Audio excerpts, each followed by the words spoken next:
Your frequency.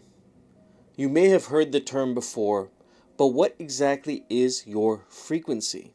In this video, I'm going to talk to you about what your frequency is and how you can actually raise it through a simple practice that I do every day. And this is something that has really changed my life on a very fundamental level. Think about the greatest resource you have today. It's not the amount of money you have, or the amount of friends and connections you have. It is your ability to channel and control your attention into the very things that you actually desire. How many of us actually want things in life, but never seem to reach them? It's because we run out of steam before we can even get to it.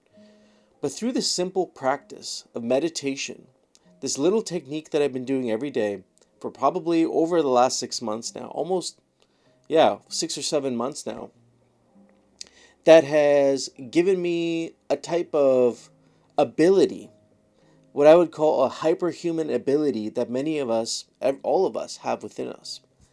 Now let's talk about our frequency for a second here. A lot of this knowledge comes from a book, Power versus Force, written by David Hawkins, which was a game-changing book and something I recommend you read all of his books, honestly. But this one specific book talks about something called the map of consciousness. And in the map of consciousness, he's actually put a number to each level of frequency. Now, the crazy thing is, each level of frequency is associated with your emotion. Because if you think about it, emotion is just energy in motion. And what his proposal is many of us live in a state of survival, fear, and scarcity, but it's by design.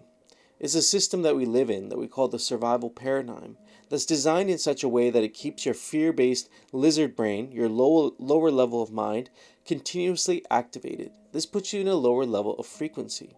Now, frequency at its fundamental level is actually the combination of your thoughts and your emotions. Not so much your thoughts, because your thoughts are actually not yours, but the thoughts you identify with and the emotions that are stored in your body. These things come together consistently and create a dominant frequency because your frequency moves up and down all the time, right? Think about it when you're relaxed versus when you're in the middle of a traffic jam. It's going to be completely different, but your base level of frequency is always there. These two things combine together and they create something that's seen from the outside that we call a vibration or a vibe. It's part of our common language today, isn't it? That person has a good vibe. I don't like the vibe of this. We talk about it already. It's part of our language. It's already made it as a part of our language. It's something that we intuitively know is there. But many people aren't consciously aware of to what degree they're able to actually shape and shift their vibration, how it's perceived from the outside. Now, going back to the emotions, our society keeps us in a state of fear-based emotions, like David Hawkins was saying.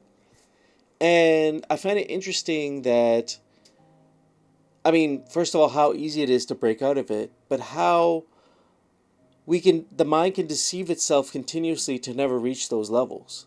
Because you always will want to default to your lizard brain, your lower level of mind, because it developed first. And therefore, it actually has power over all the other parts of your brain, all the other parts of your mind. And so the challenge in life for all of us, whether you've already made it and you have massive abundance, but are feeling empty on the inside, or you're feeling spiritually fulfilled, yet are struggling with scarcity on the outside. The challenge for all of us is to rise above this fear-based lizard brain that is a deep core part of us that's done a good job of protecting us, but is no longer really necessary to have in this day and age. And you can think about it as a snake.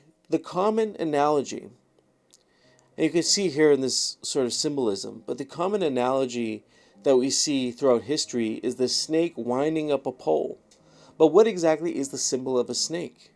A snake is representative of transformation. A snake every now and then will have to shed its skin so it can grow. And in shedding its old skin, it becomes something new, a new version of itself.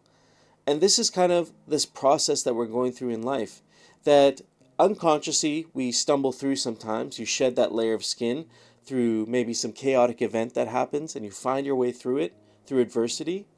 But another way is to simply get into a daily practice of connecting with our higher level of mind. And the way you're going to do this is through a simple daily meditation technique that I just call rest and relaxation and silence. When you get into a state of relaxation and silence for even 5 minutes a day to begin, and then eventually work your way up to like 5-10 minutes in the morning and at night, you'll find radical changes happening in your life. Veils will be falling away from your life, and you'll be able to see through perspectives. You'll be able to see opportunities that are right in front of you that you couldn't see before, because you'll be now operating at a higher level of emotional frequency, a higher level of emotion. Another thing that these simple daily silent meditations allow you to do is to really quiet your mind and become at the center of who you really are, which is no thoughts and no emotions, and be able to really see from the outside how these thoughts that aren't you keep getting bombarded with, and also allows you to choose the very thoughts that you want to identify with. And in doing that, again, you're shaping your frequency, that bundle of thoughts and emotions combined together. And when you keep doing this repeatedly, you'll begin to have a greater level of control over your mind. Your higher mind will now have a greater level of control and won't just consistently default to this lower lizard brain that that only wants a few things, right? Lust, sex, food, anger, fear. These are the dominant things that it dabbles with. And we all do it, regardless of our abundance, regardless of what we have on the outside, regardless of how spiritually fulfilled you may feel. This all happens to all of us. And many of us don't really, consciously think of it until maybe you stumble across a video like this. And there's a full guide I've down below into my universal life force energy meditation that I do every day. Also keep an eye out. I'm going to be publishing videos or meditation videos every Sunday for you guys. And eventually we're going to work our way up. And, if you'd like live meditations, put that down in the comments below. I'd love to see how many people are interested in this. And then we'll take it from there. Subscribe if you enjoyed this and you haven't already. Until next time, peace.